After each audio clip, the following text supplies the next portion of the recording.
Hey YouTube, we're back with the Horizon Hobby P-47D BL UMX that's been repaired, that my buddy gave me for free, that was super anemic in the first flight, and today we're going to make it so that it can fly on 3S. Why 3S, Brian? Because 3S is awesome when it's supposed to fly on 2S. These batteries, you've seen them before in my videos. Nanotech. It's going to be for us. Try to cover that. There we go, guys. This is a Nanotech 3S. It's got a balance charge lead. There you go. Come on now. Come on now. 180 milliamp, 25C, 40C discharge for bursts. Got the balance charge lead, that's a standard lead, and then a JST. This is technically a female connector because the pins are not pins, they're sockets. But I'm calling this a male connector. Just so you guys know. I know the difference. You probably know the difference. Let's just be practical. This is a male connector. This connector is a female connector, even though it's got pins. I know that's confusing to most people, including me. We're calling it a female connector. That's what's going to receive our plug from the battery. Okay? Not the balance, but the JST. Okay? So this is a micro JST or just regular JST. I don't know what they call them, but here's the part number. 9631. Just go to hobbyking.com. www.hobbyking.com. What you're going to do is you're going to buy this tool. This tool is expensive if you're only going to do this one time. If you're going to do it like 50 times, it's a great deal. Kind of looks like nasty. But as you can see, there's kind of a step halfway. Well, what that does is it makes a nice clean finish. And what you end up with, this is like a servo wire. What you end up with is on the end of this wire, you got a point that gets pinched around the sheath and a point that gets pinched around the wire. And then this part's unobstructed, theoretically. So this is just an example. That's not what we're doing here. We're doing, in this case, pins. So once we get these pins crimped, pretty straightforward job. You just get them crimped on there, make sure your polarity's right, and you're ready to rock and roll. So what we got to do first step is we got to take some strippers. We got to cut this end off, and this is where it gets a little scary because no longer can you use the 2S. Well, too bad. So sad. I'm not going to cry much about this one because this plane ain't going to fly on 2S anyway. I don't have enough power. You're going to strip a very small amount, and yes, I would not normally hold these by the power leads. That's nuts.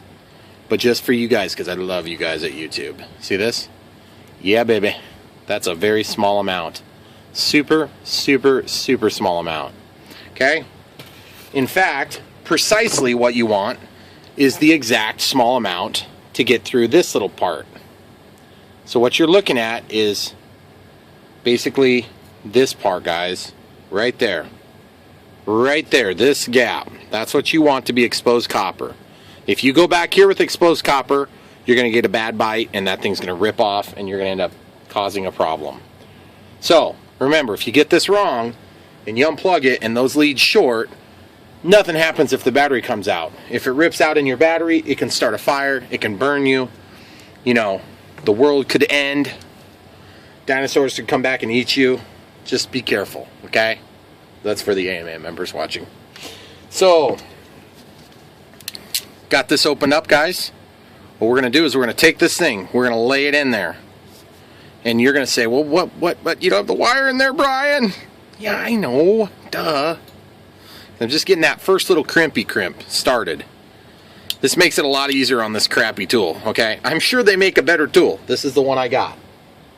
Okay, so now that that's started, there's a little key here, or a little release, and you can actually pop that thing out. I just want those two pins in an angle where I can splice it easily. So basically, I'm going to take this, I'm going to lie it in there, and then the other thing you can do is you can actually take a small pair of pliers. You can just take this part that's bit onto the red, you just kind of squish it in there. You know, this isn't, you don't want to squish it like you're going to crimp it. You just want to squish it to hold the thing on there. And then as you can see here, if it would focus, it's basically bit on there, and it's ready to receive the special tool now. Just get the tool on there the right direction. Now you should be able to go in here and crimp this thing. So just rest it up against that guard. Get in there and crimp it. Don't think about it too much because it's going to make you overthink it. Yeah, baby. Sweet. Look at that, guys. Look at that. Beautiful. Love it. I don't love that. You see that little bend? I hate it. But I love it still because all I got to do is bend it back. And all of you are cringing. I am too. Because truthfully, you shouldn't have to do that. But that's Hobby King special right there. Who am I kidding? It's a pretty good quality tool. So, alright. Next step. Break off another one. We're going to do this in the same order. We're going to lay that down. This time, I'm just going to go straight to kind of giving this a little bit of a bite so that it's not so spread out here. See, it's like this. I want it to be like this so it holds onto the wire a little bit. And amazingly, once you screw up a couple of these connectors, I haven't screwed one up since, which is awesome. And I'm not, like the best guy at making connectors and things like that. I know there's guys that are a lot better at it. Woo! I squish that together a little bit too much. You see this tool? When you come up and bite it, it eventually rolls them over. So if you get them, if you're not on correctly, it won't bite the wire correctly. And I'm just checking to see if the copper's lined up in there. And it is. Here we go. Like I said, just do it. Don't think about it. Because if you think about it, you're just going to try to overdo it. Sweet. Guys, that went really pretty smooth, I'd say. So get yourself one of those if you like doing that. Nobody really likes this step. It's just a step you have to do. So, polarity is the next name of the game. See how this is keyed? That is keyed, okay? This is going to go like that, and it's going to snap-ish. It says GST1, GST2. Down here it says 1, down here it says 2. Take my word for it, you're probably not going to be able to see it in this video. The 1 is black, the 2 is red. Same is true over here. 1 is black, 2 is red. Very simple.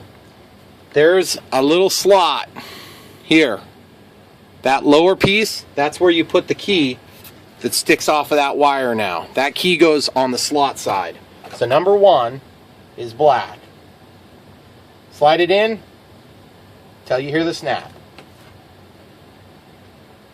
Support that cable as much as you can. Mine did not click yet. Grab a Q-tip, whatever it is, make sure it clicks. Okay.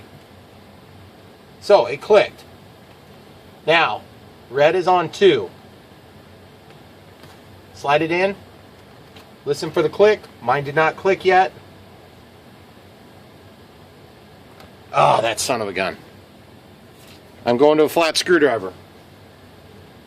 Pushing this thing in. It clicked. Okay. Tight, tight, tight like a tiger. So we're good now. It's on. Look at that. On like Donkey Kong. Next step. Radio on. Throttle cuts on. Select the correct model. In my case. Okay. Back to the main menu. Verify it. Okay, throttle cuts on. Plug in the battery. Let it initiate. Verify polarity before plugging it in for the last time. Red is red, black is black. Okay. Yes, guys. Yes. No movie magic. It just works. Okay, so let me show you. Throttle stick all the way up. And if you can get over that obnoxious sound, you're gonna love it. This thing's gonna fly. I'm gonna get you guys a video. Thanks a lot for watching. Don't forget to like and subscribe.